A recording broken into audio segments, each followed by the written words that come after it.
Hello everyone and welcome back to the Shin YouTube channel, and today we're taking a look at not one, but two Hiya Toys Godzilla figures. These are part of the Exquisite Basics series, but I assure you there's nothing basic about these. Full disclosure, I did receive these for free, one from Barweer Toys and the other from Toysline, both of which are available right now through the links in the description. Any purchase through those links supports me directly. Now with all that out of the way, I've been a fan of many franchises over the years. I call them my waves of obsession, my phases. There's been Star Wars phases, although I don't know when that'll kick back in the way that one's been going as of late. There's been Marvel phases, which, I guess, same. Throughout all of my nerdy, godforsaken life, there's been three franchises I'll always have unconditional love for. And that's Sonic, Transformers, and Godzilla. I mean, I'm clearly a huge fan. I mean, I'm wearing it while I'm filming this. Let's get started with the original color variant. Right away, we can see that there's some stunning detail here. Now, the legendary design isn't my favorite Godzilla. That award will always go to Shin. What an abomination that thing is. I mean, have you seen what it could have been in that movie? If not, I'll leave a video linked below that goes over it in detail. Both figures are the same sculpt, so they're both gonna have the same articulation. So let's get into that, shall we? All throughout this figure is a motherload of ball joints, which allow for some decent posability. We've got some good movement here at the legs, knees, and ankles. We move up to the chest, and there's a near to non-existent waist swivel. But hang on. Danny will discuss it later.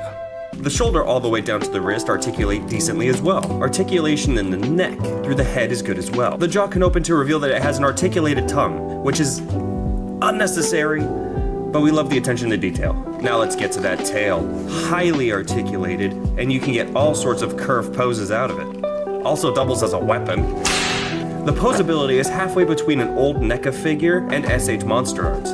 But if I had to choose, I would pick Hiya every time. While you might be able to get some more dynamic poses, it comes at a cost. Woo!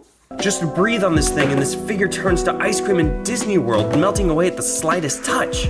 While the Hiya Toys, like I said in my previous TikTok showcases, is meant to be played with. You can pose this figure all you want, and it will hold up no matter what. Not to mention, they don't cost as much, making SH Monster Arts obsolete at this point. Now let's get into our second figure, the energized version, or as I like to call it, Le Blue Raspberry. And holy moly, this paint job is fantastic. There's just so much detail to take in, and it really recreates his charged up effect from the movies. The blue highlights just bring out so many details in this sculpt and just makes them pop. Sadly though, the more paint you have on a figure, the more likely it is that some paint chipping is going to occur. But I can't complain too much. It still looks gorgeous. Now here's what I wanted to talk to you about earlier. When it comes to posability, I've had this one a little longer, so it's a little more broken in and can pose way better than I first thought. What was decent before turned up to 11, making this a joy to pose. Always be careful while posing this thing. These dorsal plates are extremely sharp. Completely tore up my gloves, so let's fix that. Much better. Now that I'm all patched up, let's get right into the size comparison.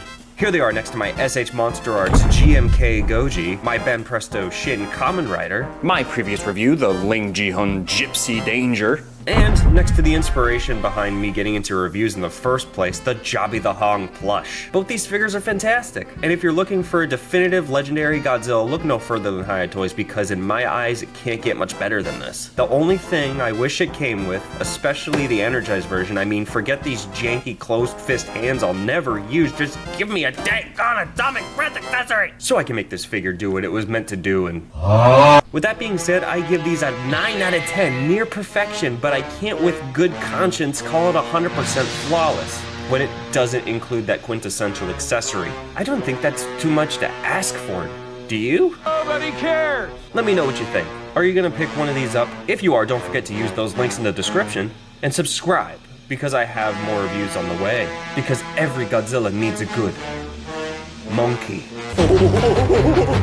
Yes. That's gonna do it for my review today, everyone. Thank you so much for watching. But this video isn't over yet. Actually, it is, because what was gonna turn into a quick story time turned into a love letter to this franchise. So if you're interested in that video essay expressing years of love and appreciation for the Big G himself, stay tuned and subscribe.